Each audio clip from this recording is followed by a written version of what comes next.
사도신경 말씀으로 신앙 고백하시겠습니다.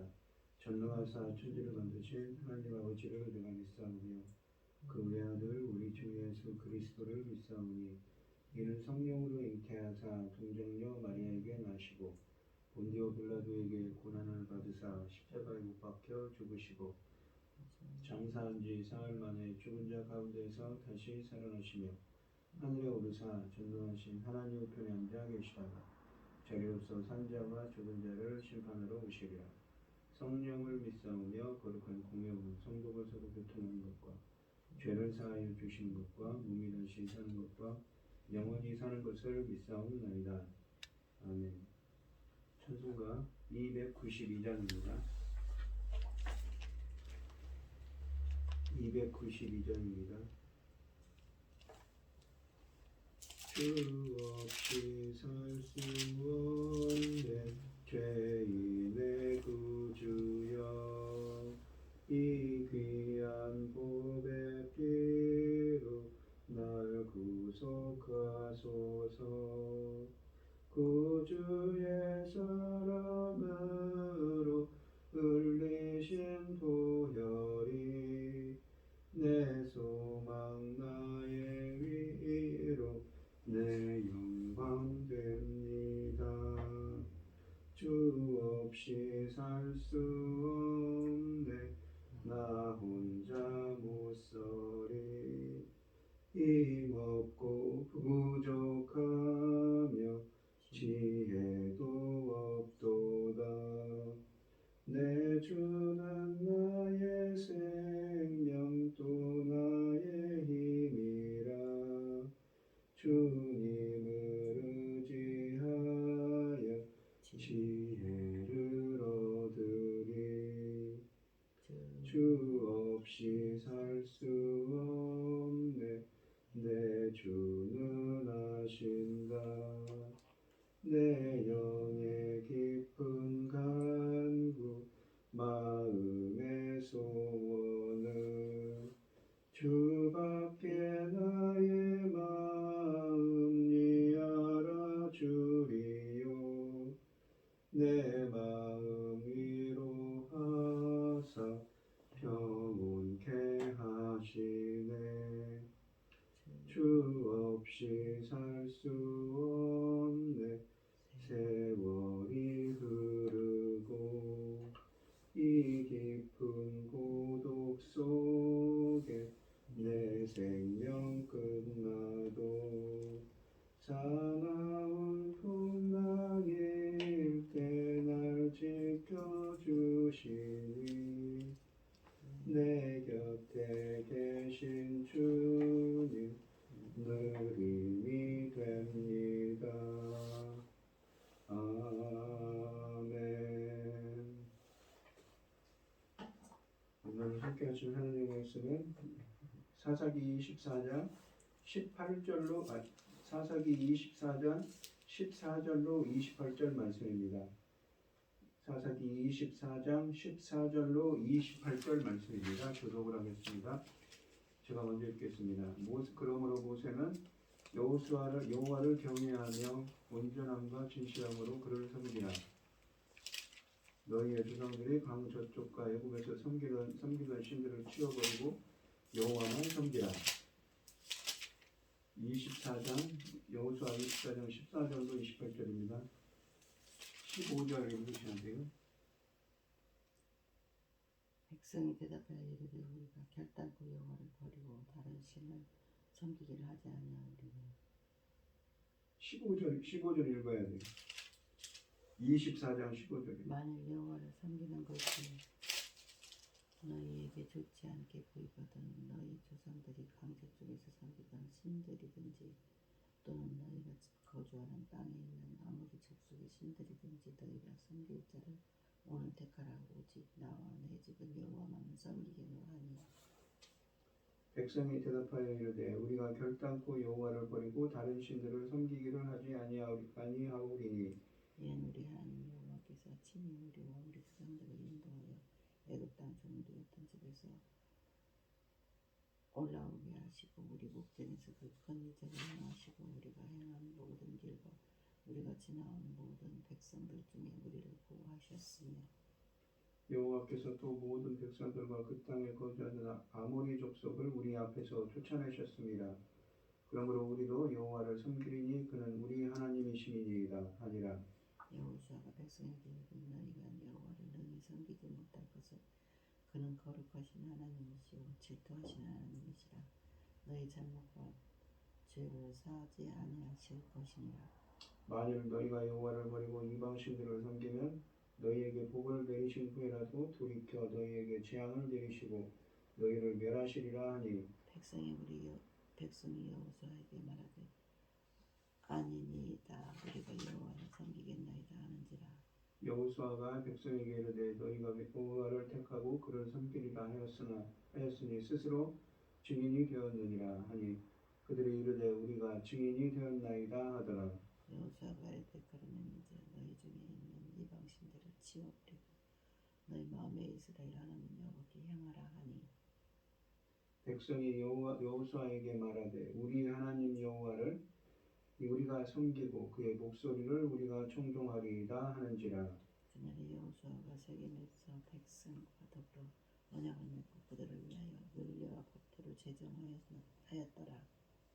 여호수아가 이 모든 말씀을 여호와의 율법책에 기록하고 큰 돌을 가져다가 거기에 여호와의 성소 곁에 있는 상수리나무 아래에 세우고 모든 백성에게 이르되 보라 이 돌이 우리에게 증거가 되리니 이는 여호와께서 우리에게 하신 모든 말씀을 이 돌이 들었음이니라. 그런즉 너희가 너희 하나님을 부인하지 못하도록 이 돌이 증거가 되리라 하고 백성을 보내어 각기 기업으로 돌아가게 하였더라.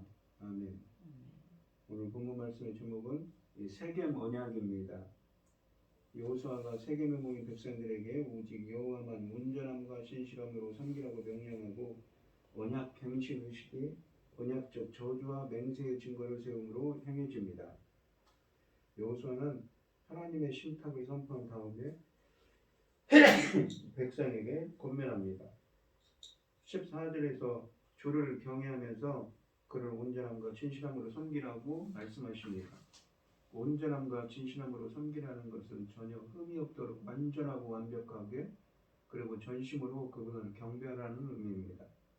여호수아는 15절에서 이스라엘이 그들을 이곳까지 인도하신 에베네셀의 하나님의 말을 섬기는 것은 당연한 도리이지만 정작 여호와 외에 다른 신을 섬기기를 원한다면 그렇게 하라고 합니다. 여호수아의 제안은 매우 파격적입니다. 성경에 보면 대체적으로 선택은 하나님의 몫입니다. 이러한 맥락에서 하나님이 이스라엘을 먼저 선택하셨습니다. 그런데 이번에는 이스라엘에게 충성할 대상을 선택하라고 합니다. 여호수아는 이들의 선택과 상관없이 나와 내 집은 여호와만을 섬길 것을 선언합니다. 여호수아가 이렇게 말했다고 해서 하나님을 버리고 우상들을 따라갈 바보들은 없었을 것입니다. 그러나 여호수아의 이런 담대함은 어디서 비롯된 것일까요? 무엇보다도 이집트 시절에서부터 지금까지 길을 인도하시고 보호해 주신 하나님의 은총을 수많은 경험을 통하여 확실히 체험했습니다. 확실히 체험했기 때문일 것입니다. 그에게는 체험적인 신앙이 있었고 그의 체험적인 신앙은 세상의 그 어느 신도 여호와 같지 않다는 것을 확신하게 해 주었던 것입니다. 이렇기 때문에 체험 신앙이 중요합니다. 우리로 하여금 하나님을 더 확고히 믿게 할 뿐만 아니라 확신과 설득력을 가지고 우리 하나님에 대하여 남에게 담대히 말할 수 있는 용기도 주기 때문입니다. 여호수아의 도전을 받은 백성들은 16절과 18절에서 2절부터 13절 말씀에서 회고된 역사적 일들이 모두 진실이라고 고백하며 하나님께 충성할 것을 2번 맹세합니다. 만일 하나님이 이스라엘의 은혜에 의하여 시작되었고 이 순간까지 그분의 보살핌으로 이곳까지 오게 되었다면 그분에게 충성을 맹세하는 것은 당연한 일입니다. 세상의 신은 한 분뿐이십니다. 그러나 여호수아는 이들의 충성 맹세에 설득이 되지 않은데 당신들은 하나님을 섬길 능력이 없다고 19절에서 단언합니다. 여호수아는 지금 이들의 능력을 의심해서가 아니라 이들의 각오와 의지를 확고히 다지기 위하여 이처럼 자극적인 말을 한 것입니다. 즉 이스라엘의 결단은 강요된 것이 아니라 자신들이 스스로 그리고 의도적으로 내린 것이라는 점을 부각시키고자 하는 말입니다. 또한 여호수아의 말은 세 가지를 부각시킵니다. 첫째, 종종들과 독자들에게 결단의 심각성을 강조합니다. 이러한 결단은 함부로 하는 것이 아닙니다. 엄청난 결과를 초래할 수 있기 때문이지요. 하나님을 따르겠다고 작정하는 것은 매우 위험한 행위인 것입니다. 둘째로 이스라엘이 다시 한번 하나님을 향한 충성 의지를 고백하게 함으로써 그들이 이 결단에서 신실했음을 강조합니다. 이스라엘의 하나님을 향한 충성 다짐이 얼마나 확고했는지 심지어 그들의 지도자 여호수아도 막을 수 없었다는 뜻입니다. 셋째, 여호수아가 이들의 결심을 부정하는 것은 하나님이 이미 2절부터 13절에서 회고하신 내용을 재확인하기 위해서입니다. 이스라엘은 자신의 생존 여부가 전적으로 하나님께 달려있음을 의식해야 합니다. 그들이 아무리 맹세를 하고 다짐을 해도 하나님이 함께 하시면서 축복하시지 않으면 이스라엘은 민족으로 존재할 수 없으므로 여호와는 이들의 충성을 부인함으로써 결국 하나님만이 이들을 보존할 수 있음을 강조하는 것입니다.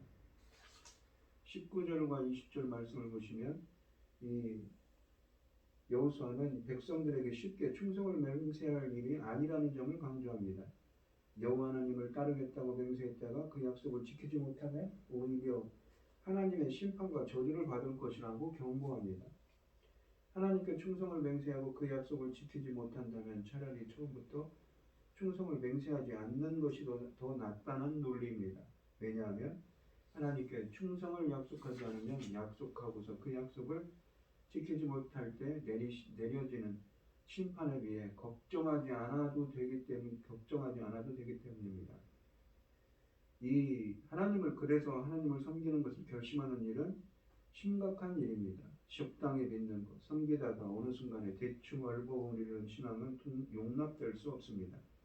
하나님과 특별한 관계를 맺는다는 것은 관계를 맺지 않으면 임하지 않을 심판, 저주가 우리에게 임할 수 있음을 의식해야 합니다. 물론 여호수아의 발언이 하나님이 우리의 크고 작은 배신 모두에 대하여 이렇게 하실 것을 뜻하는 것은 아닙니다. 하나님은 많은 경우에 작은 것은 용서하시되 하나님께 완전히 등을 돌리는 행위 같은 심각한 배신 등은 용납하지 않으실 것을 뜻합니다. 하나님은 질투하시는 분이시기에 그를 섬기겠다고 적정한 자들의 모든 것, 전심을 요구하시는 것이지요. 여호수아의 일축하는 말에 물러날 이스라엘 사람들이 아닙니다. 21절에 보시면 오히려 더 각오를 확실히 하고 하나님을 섬길 것을 맹세합니다. 아니니이다 우리는 여호와를 섬기겠나이다 라고 말합니다. 이들의 선언은 앞으로 자신들이 하나님께 신실하지 못하면 여호수아가 경고한 모든 재앙과 심판을 감수하겠다는 의지의 표현이기도 합니다. 22절에서 여호수아는 그의 청중들이 어떠한 강요에 의하여 하나님께 충성을 맹세한 것이 아니고 자신들이 스스로 이 일을 결정한 것에 대한 증인이라고 선언합니다. 물론 백성들도 여호수아의 선언에 동의합니다. 우리가 증인이 되었나이다 라고 말합니다. 23절에서 마지막으로 여호수아는 이들에게 이제 당신들 가운데 있는 이방신들을 지워버리고 너희 마음을 여호와 하나님 이스라엘의 하나님께 향하라고 권면합니다. 여호수아가 백성들에게 하나님을 향하여 전적으로 헌신하는 마음 자세를 요구하고 있습니다. 솔로몬은 이방인 아내들 때문에 하나님께 등을 돌리고 이방신들을 향하다가 몰락했습니다. 여호수아는 이러한 마음 자세에 대하여 경고하고 있는 것이지요. 24절에서 백성들은 여호수아의 권면을 그대로 받아들인다는 뜻에서 우리가 우리의 하나님 여호와를 섬기고 그의 목소리를 청종하리이다 라고 맹세합니다. 백성들이 여호수아의 도전에 하나님만을 섬기겠다는 맹세로 응답하는 것이 16, 18, 21절에 의해 24절이 네 번째로 언급됩니다. 자신들의 마음은 정해졌다는 것입니다. 그러나 우리가 잘 알듯이 인간의 의지는 이러한 다짐을 실천하기에는 너무 약하죠.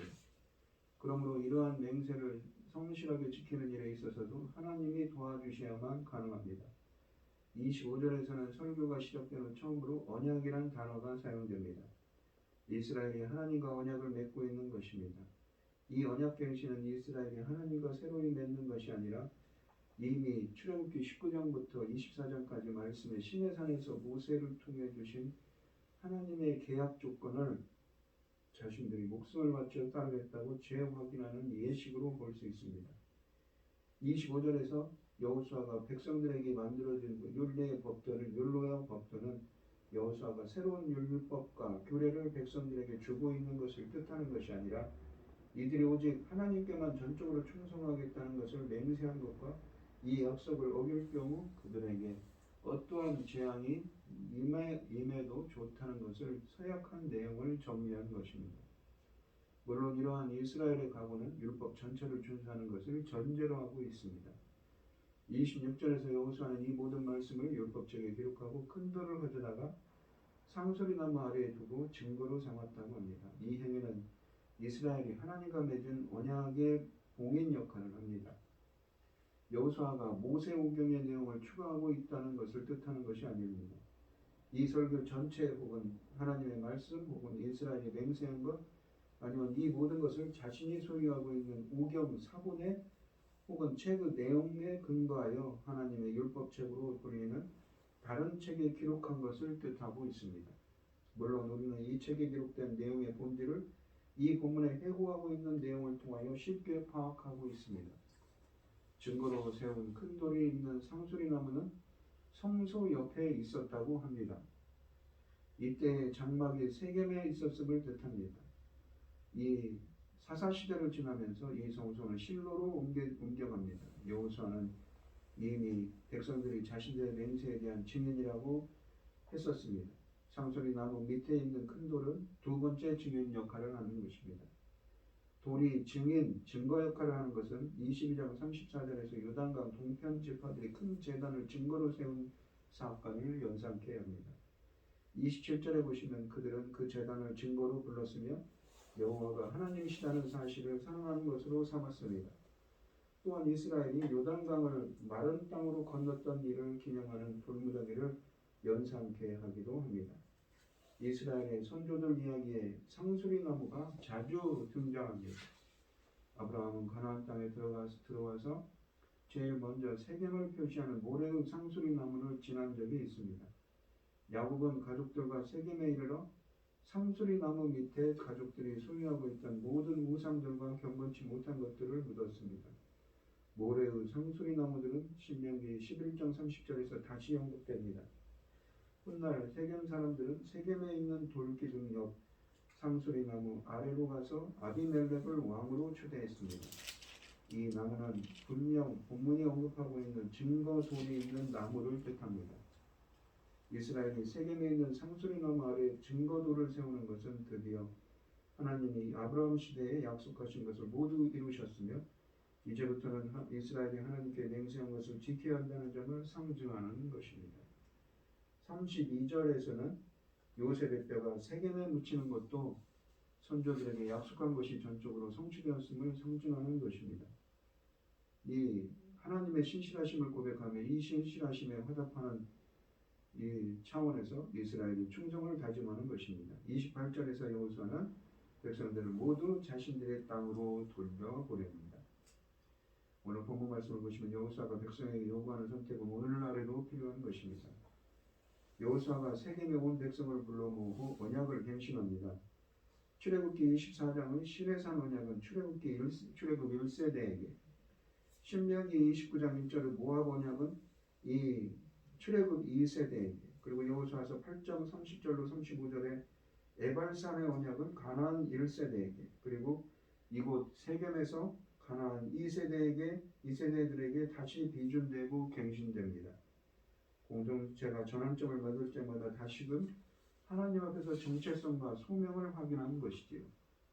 우리들도 본문에 이스라엘 백성들처럼 달려온 길을 돌이켜보고 잊고 있던 소명과 정체성을 확인하여 다시 한번 하나님께 믿음으로 충성하겠다고 다짐하는 시간이 되시기를 바랍니다. 기도하겠습니다. 하나님 아버지 감사합니다.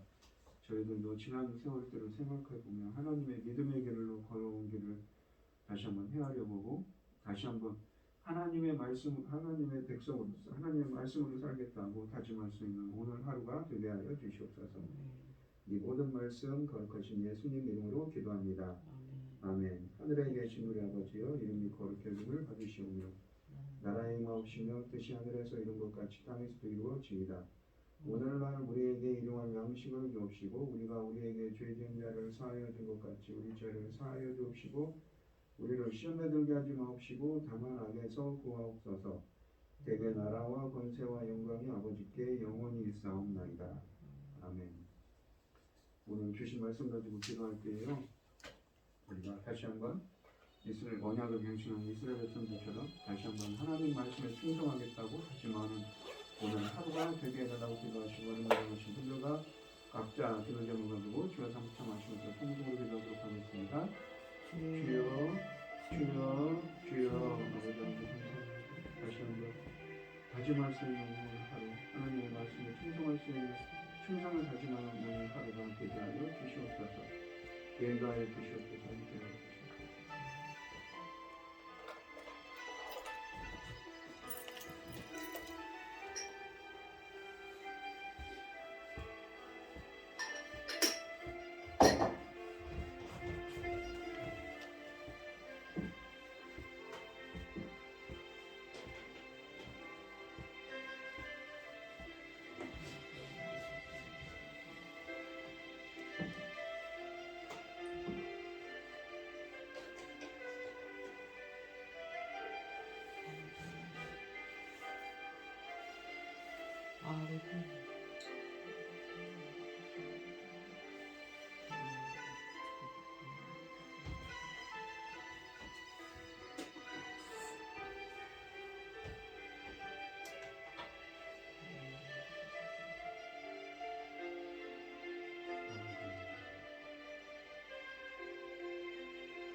쓰레기 치웠어?